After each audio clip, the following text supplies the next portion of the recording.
Квалитетен е добар, има начин како некој да те пронајде и без да праќаш CV, нели, да се трудиш. Така постои платформа која што може да ти помогне за отвараш огромна соба со 50 на момци внатре и самата атмосфера во еден момент ти вика дали јас сум за тука, да не е ова за мене наш, нели, чи можеби само машки, за машка професија. Македонија има голем потенцијал. Мислам дека пристапот на информација е предизвик и токму тоа со ваков тип на заедница може многу и како да се потпомогне. Почитувани, добре дојдовте во следното издание на Кариера МК подкаст на Каде одиме. На моје огромно задоволство, мој денешен соговорник е Моника Ризовска, основач и претседател на Women in Tech и Ways to Help, како и AI и Employer Branding консултант. Моника, добре не дојде. Добро ме најде. Како се чувствуваш денеска? Одлично. Ајде малку за тебе, за твојот кариерен пат, како дојде до твојата љубов за технологијата и малку да ни споделиш за основањето на Women in Tech, кој што денеска вбројува како заедница 68 земји. Добро прашање. Ако се навратам назад, мислам дека уште од дете од секогаш сакав технологија, иако не бев толку свесна. Не бев свесна дека тоа е ембедет технологија, што сум си работела со дедо ми, предвижување на колички со батерии, поврзување, лемење. Денес тоа е веќе посебен правец, тогаш не беше посебен правец. За мене тоа беше гледање во црн екран со кодови, а јас бев некако така, човек што сака да комуницира, сака луѓе. И од тогаш, гледајќи низ призмата што е програмирање, и денес многу работи се сменија, нели, се отворија многу голем број на професии. Отидов на скроз различен правец, се додека, нели, сега некако се вратив во тоа што можеби ми тлеело од поодамна. Идејата како навлегов во технологија, што баш мислам дека во времето кога никој немаше ни отворено LinkedIn, имав отворено LinkedIn, каде што пишав доста работи што ги правев за време на учеството на невладини организации. И за моје изненадување не ни очекував дека такво нешто ќе ми се случи. Имав повик и моето прво вработување всушност беше ме најдоа преку LinkedIn. Немав аплицирано за работна позиција. И тогаш ми беше интересно тоа да знам дека ете, ако си квалитетен и добар, има начин како некој да те пронајде и без да праќаш CV, нели, да се трудиш. Дека постои платформа која што може да ти помогне за тоа. Така дојдов до Сивус, тогаш беше најголемата IT компанија во Македонија. И од таму буквално мислам дека тоа беше коранот на сите работи, на искуства. Мислам дека е феноменално искуството кога работиш во компанија која што има многу департменти и можеш да откриваш различни пасии, да видиш што те интересира повеќе или не. И јас така открив дека тоа е средината каде што убаво можам да се пронајдам во себе си, каде што, нели, можам да учам, да сум во текст од новите трендови на технологијата, пошто многу често, нели, знаат да се променат. Точно. И така, мислам дека така сватив дека да, преку голем круг, меѓутоа, е така, мислам дека тоа што вистински ни тлее во срцето, порано или подоцна си го наоѓа патот. Со Women in Tech. Така. Доста си активна таму, сакаме малку да чуеме за таа приказна, кој беше предизвикот во основањето на оваа заедница. Што би можела да ни споделиш? Моето прво работно искуство беше поврзано со маркетинг и продажба на IT академии за веб програмирање, за дизајн, и кога имав прва средба со сите заинтересирани за упис, нели, како за академиите, многу често имаше размислувања, баш ги слушав оние стереотипи што мислев дека не постојат, меѓутоа лично се соочив дека и како постојат. И морам да признам дека до негде беа издржани, затоа што, пример, кога некоја девојка ќе речеше дали сакам да одам на веб дизајн или веб девелопмент, кога ќе однесав, ќе прошетав, ајде да видиш како изгледаат просториите, и кога ќе отворевме просторијата, отвараш огромна соба со 50 на момци внатре и самата атмосфера во еден момент ти вика дали јас сум за тука, да не е ова за мене наш, нели, чи можеби само машки, за машка професија. Тогаш беше тоа, значи тоа збориме за пред 15, веќе пред 15 години. И денеска многу работи се сменија, меѓутоа направив еден мал експеримент. Им кажав на сите што доаѓаа и се размислуваа, зашто не почнете вие со веб девелопмент, ако не ви се допаѓа веб девелопмент, многу лесно ќе се преферирате на веб дизајн. Нешто друго. Да. Ќе го смениме само договорот.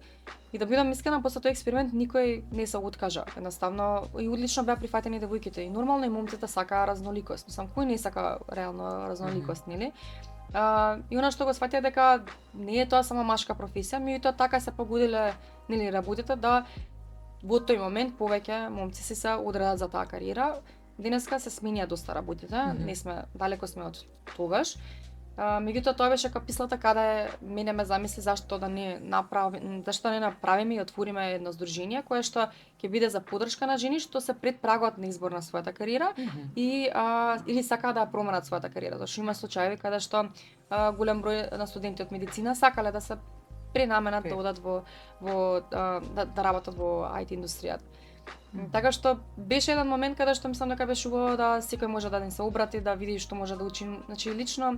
И мислам дека е различен односот на жена со жена, особено во начинот на пристап на добредојде, кога се работи за помош на една со други, зашто нели повеќе се разбираме, особено жените што се со дечиња и мајки, зашто се во друга фаза што реално машко можеби може да го разбере тоа како стадион, меѓутоа не се во можност да го има тоа искуство за да има такво разбирање како што може жена со жена да си го понуди. Голем беше залако, да бидам искрена, зашто беше нешто ново во Македонија. Многу често некако така имавме коментари и во феминистичко здружение, зашто нели Women in Tech, меѓутоа она што мене ме радува е дека до ден денеска секогаш сме промовираме инклузивност и за да промовираш инклузивност ти треба да си пример за инклузивност, а со тоа значи дека треба да дадеш простори на момци да влезат внатре.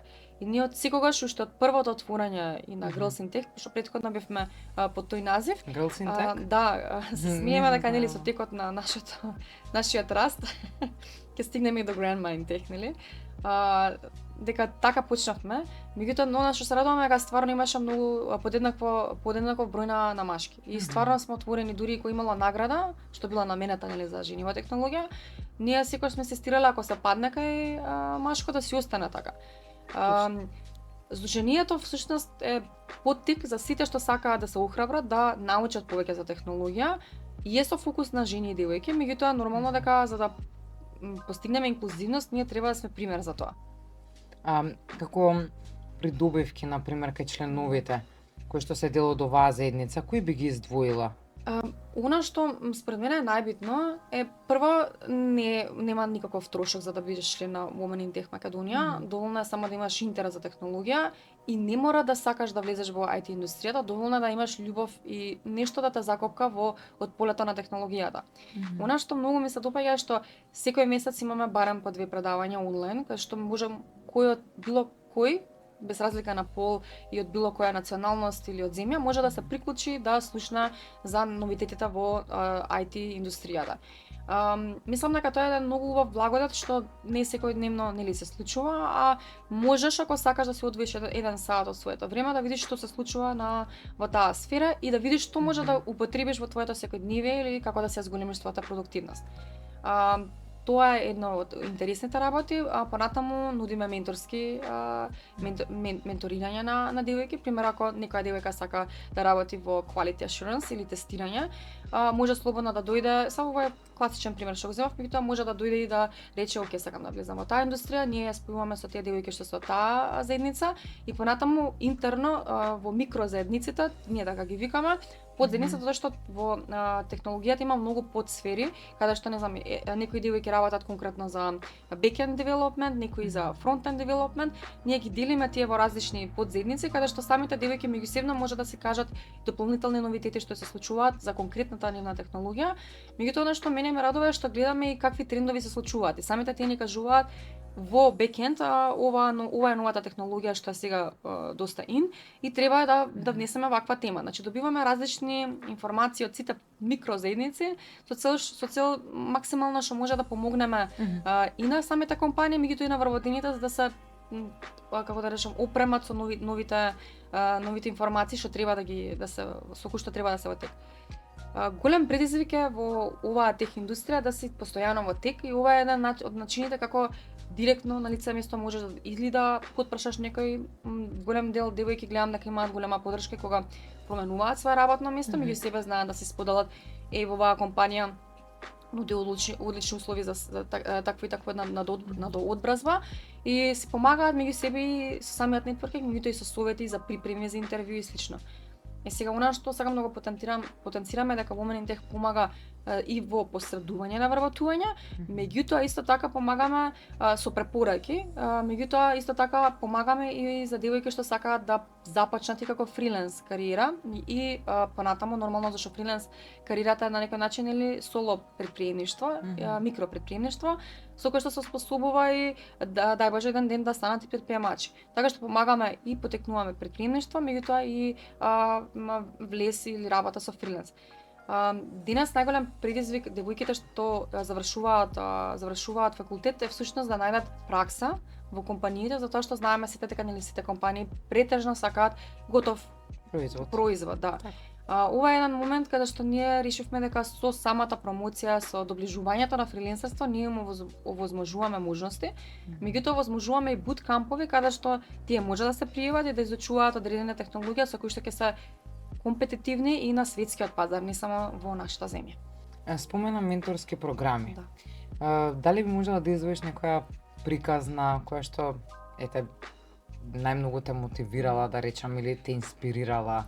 Мислам дека секоја девојка и жена е приказна за себе, меѓутоа една, ако можам сега да издвојам една, е она за која што многу се радувам, кај што имавме девојка која што имаше хостел, која што го продава, работеше како туристички водич, меѓутоа решава да, иако има бебенца, една годинка, она решава да учи веб девелопмент, изучува веб девелопмент, се вклучува во буткемп програмата на Women in Tech. Тогаш немавме чаптер во Македонија, имавме во Португалија, мислам Португалија беше активна, меѓутоа она како македонка успеа да влезе и на таа програма. И она што многу се радам дека на самото отворање на Women in Tech во Македонија, она дојде и рече, знаете ли дека јас сум првата што ви беше таму, и она беше веќе успешна приказна. Значи на самото отворање ние веќе имавме успешна приказна каде што таа девојка веќе понатаму потпомогнавме со средување на LinkedIn профил, со потсредување на самото портфолио, каде што за неполни месец дена у нас не само што се најде и работна позиција, туку стана и управител на таа компанија и веќе мислам дека веќе ако не 5 години си ја менаџира таа компанија и е успешна приказна. А да не зборам дека покажа дека можеш да си диџеј, можеш да имаш хостел, можеш да си моторџика, мајка, да, точно, и сепак да успееш и да научиш нешто ново и да направиш пресврт во својата кариера. Во овој случај и успешен. А која порака би ја дала на младите девојки кои што сакаат да се вклучат во технологијата? Мислам дека денеска треба само да следиш какви настани постојат и едноставно да си желен да учиш. Да учиш, да експериментираш, да испробуваш. Тоа е најдобриот начин да видиш што вистински си ти како личност. И тоа е најубав начин како и да сватиш која средина најмногу одговара за тебе и каде најмногу ќе научиш. И да не се плашат да прават пресврт во својата кариера. Значи ако тргнале со намисла дека иде денеска сакам да работам во банка, тогаш јас порано сакав да работам во банка, тоа беше мојот сон. Дека не е страшно ако го смениш тој терки, сосема се смени. Значи веќе денеска треба да си го следат своето внатрешно чувство кој што им кажува ова е за мене или ова е правото нешто. И мислам дека постои едно многу убаво прашање што јас секогаш ќе го поставуваме и да не е таа можност вистинската која што мене она целосно од одма не си кажам да, тоа е, ова е тоа. Прашањето дали ова ме носи поблиску до тоа што вистински го сакам или тоа место каде што јас сакам и треба да бидам. И ако одговорот е да се дадат можности за таа ситуација. Ама буквално прашањето е само колку се они спремни да експериментираат. Денеска она што е феноменално е дека постојат многу различни хакатони надпревари од отворен карактер каде што има и награди и доволно е да се пријават дури и без да ги имаат сите скил сетови за таа потребна за тој потребен надпревар, едноставно да се ту нурна да видат како е да работиш во тимови под притисок, да видат какви идеи ќе им нададат и мислам дека самите тие можности ќе ги доведат до правото место. Меѓу другото, во Неврзан Моабет се споделивме дека ја градите и AI колектив Скопје. Како овие иницијативи помагаат да се доближи на некој начин вештачката интелигенција до луѓето, до компаниите? Неминовно беше дека стварно е потребна една заедница каде што нонстоп ќе се пласираат информации што може да бидат и на македонски и апликативни на нашиот пазар и за нашите компании. Дека другите земји се доста понапред пред се во дигитализација, ми беше прашањето како може фокусирано да помогнеме да добиеме информации, да се надоградиме сите како AI консултанти, меѓутоа и да придонесеме на нашата заедница за да е во чекор многу понапред од останатите земји. Македонија има голем потенцијал, мислам дека пристапот на информација е предизвик и токму тоа со ваков тип на заедница може многу и така да се потпомогне. Она што е феноменално е дека во ваков тип на заедници имаме пристап до говорници и експерти од различни земји и локации кои што се доста скапи да се донесат во живо тука, меѓутоа не се доста и прифатливи доколку ги поканеме како говорници, па барем онлайн да слушнеме што е она што е интересно и што треба да сме во тек. И ова е едно бесплатно искуство што мислам дека е феноменално и е одлично за нашата средина. Како и за сите што сакаат да научат се во тек со вештачката интелигенција. Денес ќе постојат голем број на алатки, значи буквално во секој момент се прават новитети и апдејти на самите програми и мислам дека само со ваков тип на помош каде што споделуваат сите дечки има апдејт на Grok како алатката. Ова може да се користи за тоа, значи едноставно такви совети во таа насока, апдејти што си ги даваме меѓусебно оние што работиме почесто со вештачка интелигенција е нешто што е многу голем благодат. А денеска информацијата е пари и заштедува многу време. И мислам дека особено со помош на вештачката интелигенција како може да си улесниме и зашто да не се улесниме со помош на совети од експерти што се светски признаени. Како што те најавив, покрај AI консултант си и employer branding консултант, па би сакала да знам кои се најчестите предизвици кои што компаниите ги имаат поврзани со employer brandingот. Така, морам да признам дека employer brandingот и community engagement е многу блиско. Значи, она што затоа сакам да ги поврзам, затоа што градењето на заедници секогаш го поврзувам и со employer brandingот, зашто employer brandingот во основа значи и вклучување на другите во насока на чувство на припадништво. Јас така би го рекла. Вклучување дали преку голем број на настани, дали преку добри пакети, дали преку одредени гестови што може да ги направи менаџментот и обратно, со цел вработените да се вистински промотери на самата култура и да придонесат вистинските работени да дојдат во самата работна позиција. Со тоа заштедуваме и време за барање на работна позиција и со тоа ги бираме правите луѓе што викаме like-minded people attract each other, дека всушност основата на тоа дека ќе привлечеме луѓе како што сме и ние со цел да сме вистински фит, со тоа заштедуваме и време и нормална енергија за барање на тие кандидати. Основата на employer brandingот и зашто предизвикот денеска е како прво да се свати дека employer brandingот е нешто што е долгорочна стратегија. Значи не може да бараме и очекуваме брзи резултати и дека ако почнеме со employer branding стратегија треба да знаеме дека ние треба да почнеме со истата и таа треба да се надградува со тек на време и да станува уште подобро, така? Кога добиеме нешто како добар третман, ние го очекуваме истото, меѓутоа и подобро во иднина. Обично така и со плата, меѓутоа така и со employer branding искуството. Она што денеска мислам дека е голем предизвик е како со минимални ресурси или ресурсите во случај на криза на одредена компанија, како да се приспособат и да опстојат employer branding практиките, а сепак да не се изгуби она чувство дека немаме средства за таа позиција во моментот или не е приоритетна во моментот. Мислам дека денеска со помош на вештачката интелигенција и одредени алатки кои што се делумно и бесплатни и како може многу да си улесниме. Денеска можеме да подесиме одредени параметри, така што ако паметно работиме, можеби сепак може да се искористат тие employer branding практики да опстанат во иднина, да се намалат саатите што ги трошиме на одредени пишувања. Меѓутоа јас во основата на employer brandingот јас би рекла дека пред се треба да има еден на еден состаноци, слух за што сакаат вистински вработените, што треба да се промени и спремност на самите вработени и тие проактивно да ги земат работите во своја рака и да не ги очекуваат само од другите.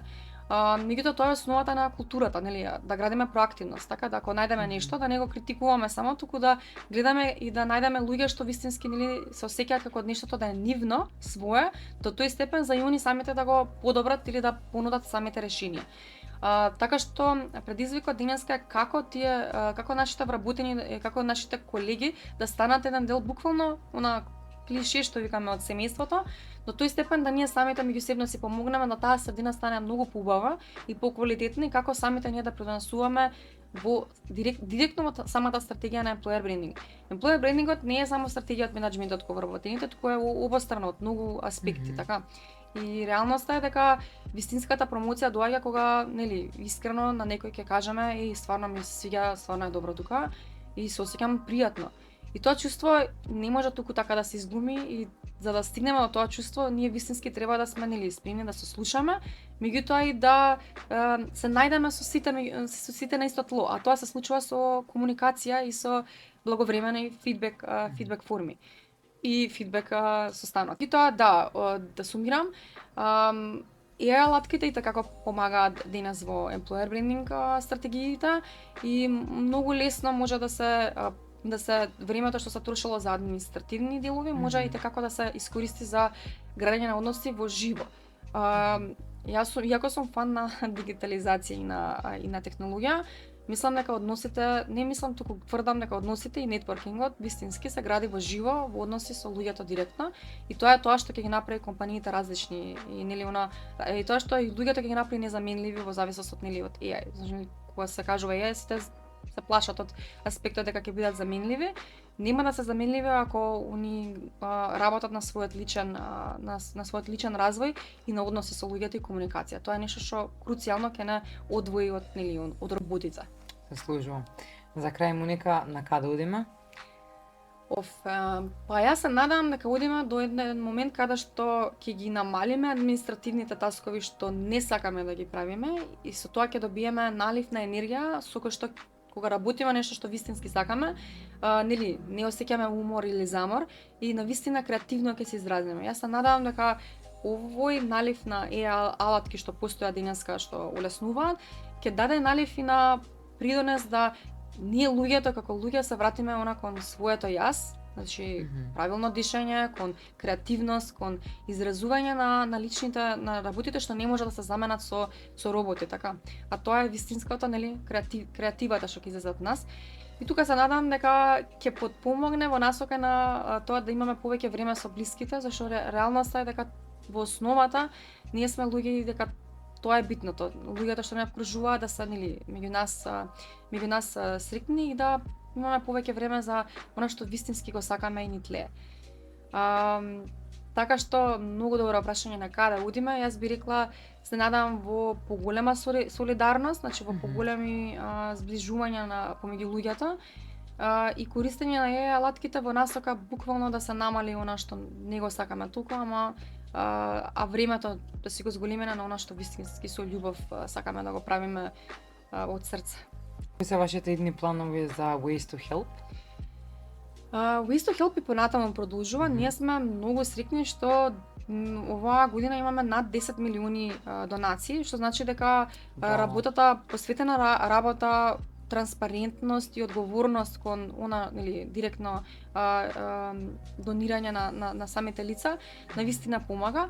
Јас навистина се надам дека и долгорочно ќе најдеме начин да помогнеме, затоа што во моментот плаќањето на сметка е привремено помагање на луѓето, со кое што ние исто така пазиме да не се прави почесто, со цел да не ги онеспособиме луѓето во насока на очекувањата дека ќе ми биде покриена наредната сметка, туку да се свесни дека е привремено колку да стапат во можност, во работна можност.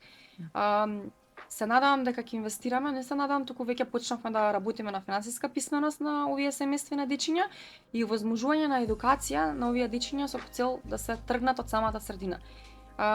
Воспитувањето и начинот на живот е тоа што ваквите семејства доаѓаат до таква ситуација и мислам дека само со правилна едукација и нели дали да е за финансиска писменост, дали да е дигитална писменост и оспособување на сите социјално загрозени семејства и дечиња е правиот начин за сите овие семејства да излезат од таа состојба на жртва каде што очекуваат помош и нели не се може да се помогнат, туку во ситуација кај што стануваат нели јунаци, излегуваат, си го земаат својот живот во својата рака и придонесуваат активно не само за себе, туку и за останатите. Имаме супер примери такви, имаме детенца каде што после 5 години немање струја, учело буквално на дневна светлина додека е светло, успева да добива електрична енергија, значи за нас да запалиш светла можеби најнормална реалност, меѓутоа за некои луѓе не. И ова дете денеска придонесува активно, плаќа сметки на други останати семејства и се надам дека она прашањето на каде одиме ќе биде токму кон тоа да тие луѓе што биле во состојба на жртва и денеска си го менуваат текот на својот живот и превзимаат работата во своја раце и стануваат сопствени херои. Јас се надам дека многу луѓе ќе се приклучат на оваа иницијатива која што е навистина светла точка во ова време, невреме кое што го живееме. Би сакала да те се заблагодарам што одвои време и дојде на денешниот подкаст. Те посакувам многу успеси и ми беше задоволство. Фала и на вас.